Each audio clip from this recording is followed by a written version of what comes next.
ngelola dunia baik, ngelola anak juga baik. Begitu bahasa Allah gitu. Dipahami ya? Insya Allah kalau hati kita baik, benar, itu enak Pak. Komunikasi kita dengan anak, punya harta tidak jadi fitnah, enak kita jalankan sesuai dengan aturan Allah Subhanahu Wa Taala. Ada juga nanti fitnah anak.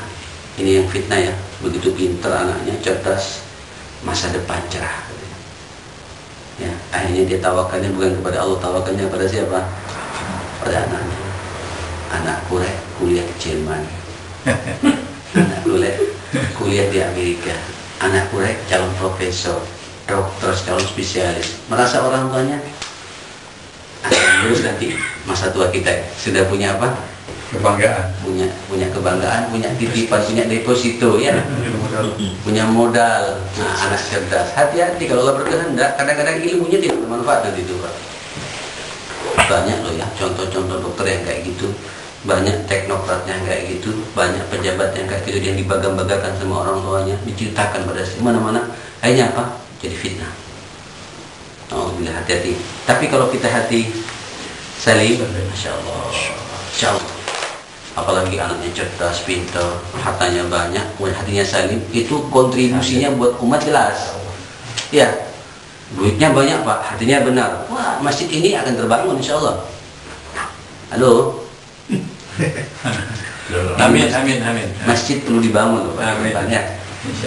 Perlu dibangun enggak? Belum. Mau dibangun tidak ini? Mau.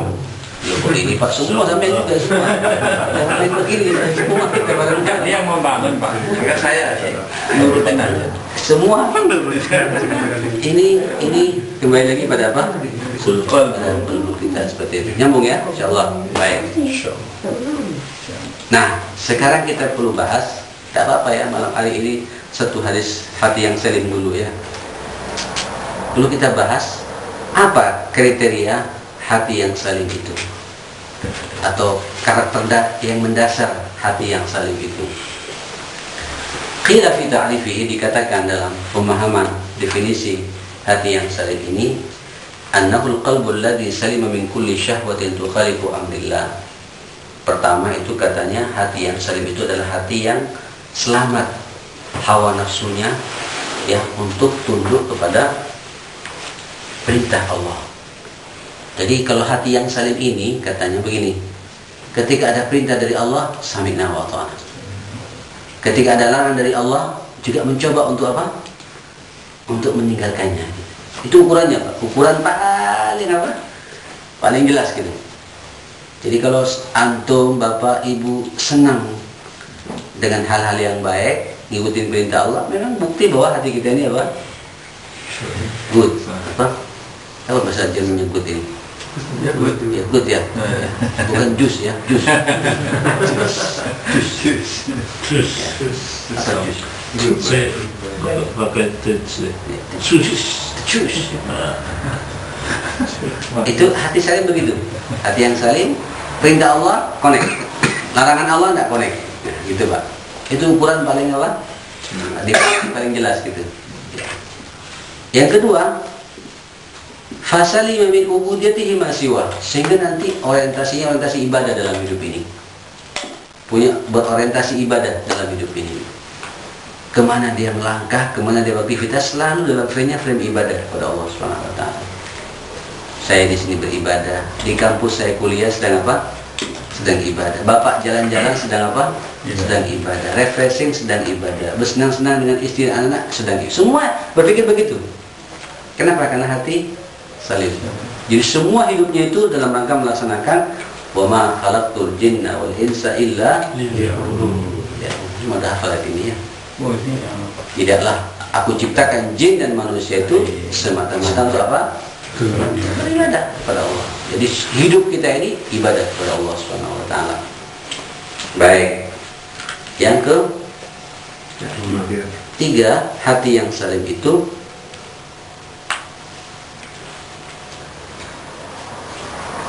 tawakalnya, ya, harapannya, keinginannya, semuanya bersandar kepada Allah Subhanahu Wa Taala. Jadi hati yang salim ini dia pasrah pada siapa? Allah. Pada Allah Subhanahu Wa Taala. gagal bisnis, ya mungkin ini jadi pengalaman. Ya, dia senyum. Ya, mungkin Allah menakdirkan saya tidak berhasil dalam bisnis ini gitu. Tidak kemudian coba begini, coba begini. Tidak ada Pak, tidak ada coba-cobaan gitu. Kalau saya begini, law namanya itu Pak. Kata Nabi, law itu muqaddimah, maksudnya setan. Andai kata begini, itu setan masuk gitu Pak. Andai kata begini, namanya kita nanti tulul amal, panjang angan-angan gitu. Orang yang hatinya salim, tidak ada. Apapun yang dia lakukan selama dia berusaha maksimal, gagal, tidak ada gagal. Itu sudah takdir Allah begitu. Makanya semuanya dia pasrah kepada siapa? Kepada Allah Subhanahu wa taala. Tapi ini nggak gampang, Pak. Nggak gampang. Ya. Terutama dia jadi orang tua gitu. Ini banyak saya dapatkan fenomena di lapangan. Begitu lepaskan anaknya nikah gitu. Tiba-tiba dapat 1 bulan 2 bulan cerai gitu. Bingung orang, nggak perlu bingung Pak. Ya Ustadz masih belum punya anak gitu. Wah anak 4 saya punya anak. Dia artinya yang belum nikah. Ya mudah-mudahan nggak terjadi begitu saya bilang. Ya kita hadapi Pak. Hadapi. Memang orang tua ini menghadapi anak ada 3 tahapan namanya itu Pak ya. Tahapan pertama kalau macam Pak Dul ini tahapan capek mulut. Ya, yang capek mulut. Kalau masih punya anak kecil sampai usia balita itu, sampai usia sekolah SD, yang capek apa? Mulut ya. Ayo sana, turun, marah tuh Pak, ngomong terus kepada anaknya, seperti itu. Yang capek mulut gitu. Tapi nanti masuk usia mumayyiz, mau puber itu, yang capek apa? Iya Pak. Anak saya itu pulang terlambat itu, kemana? Dia kan biar ya. Iya, takut mampir di warnet, di mana? Mikir, ya Allah. Yang capek pikiran, pikiran betul. Anak udah puber tuh pikiran kemana-mana. Apalagi anak perempuan. Lebih dasar lagi, yang laki-laki juga kepikiran, apalagi perempuan Pak. Tapi ada orang yang nggak kepikiran loh, itu yang unik gitu. Kenapa? Ininya bermasalah, tazkiyahnya bermasalah gitu. Malah dimodalin. Hah? Malah dimodalin. Hasbunallah wa ni'mal wakil. Mudah-mudahan tidak begitu kita.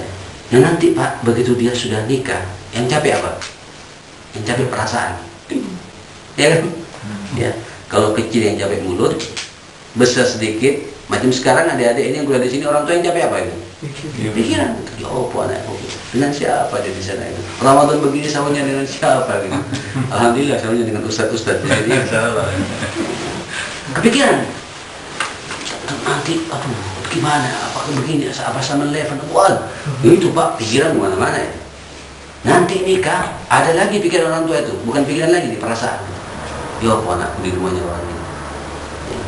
Masuk ke rumahnya orang kan Pak ya. Kawin kalau udah kawin kan masuk ke rumahnya orang. Diapakan mantuku nanti itu? Tidak enak sama besannya. Wah perasaan yang main terus Pak. Itulah hidup. Tapi kalau orang hatinya saling bersih, senyum. Semuanya pasrah pada siapa? Allah. Allah Subhanahu wa taala. Oke. Kemudian fa in ahabba fillah, kalau dia cinta pada saudaranya, cintanya karena Allah. Ya, kalau dia mencintai saudaranya, cintanya karena Allah. Wa in abghada fillah, kalau dia benci, bencinya pun juga karena Allah. Ya apa caranya ini? Cinta karena Allah, benci karena Allah, senang karena Allah, marah karena Allah. Ya salam. Sehingga nanti ketika saya marah sama Pak siapa ini? Sama Pak Anies, saya itu marahnya bukan karena syahwat saya Pak. Salim Pak dia Pak. Karena saya cinta, karena kecintaan saya kepada yang bersangkutan. Cinta betul. Tapi nanti akhirnya marah saya itu terkendali, nggak ngawur. Paham ya?